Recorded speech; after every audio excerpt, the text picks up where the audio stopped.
हिंदी सक्ती विरोधातील मोर्चामध्ये मनसे आणि ठाकरेंच्या शिवसेनेकडून एकमेकांना प्रस्ताव देण्यात आलाय। ठाकरे बंधू मोर्चातून एकत्र येणार का हे पाहावं लागेल। हिंदी सक्ती विरोधात एकच मोर्चा हवा, दोन मोर्चे नको असा मनसेचा आग्रह असल्याची सूत्रांची माहिती आहे। कोणत्याही राजकीय अजेंड्याशिवाय मोर्चा निघावा अशी मनसेची भूमिका असल्याचं सूत्रांकडून समजतंय। आषाढीमुळे मनसे 6 तारखेचा मोर्चा 5 जुलैला काढणार आहे। हिंदी सक्तीच्या विरोधात उद्धव ठाकरे आणि राज ठाकरे यांनी 2 वेगवेगळ्या पत्रकार परिषदांमधून सरकारच्या विरोधात भूमिका मांडली।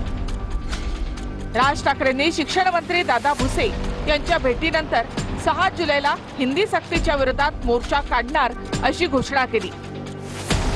मात्र आषाढी एकादशी असल्यामुळे राज ठाकरेंनी मोर्चाची तारीख बदलून 5 जुलै केली। दुसरीकडे मराठी समन्वय समितीचे दीपक पवार यांच्या भेटीनंतर उद्धव ठाकरेंनी 7 जुलैला हिंदी सक्तीच्या विरोधी मोर्चात उपस्थिती लावणार असं म्हटलं। हिंदी किंवा इतर कुठच्याही भाषेची सक्ती महाराष्ट्रामध्ये होऊ देणार नाही म्हणजे नाही।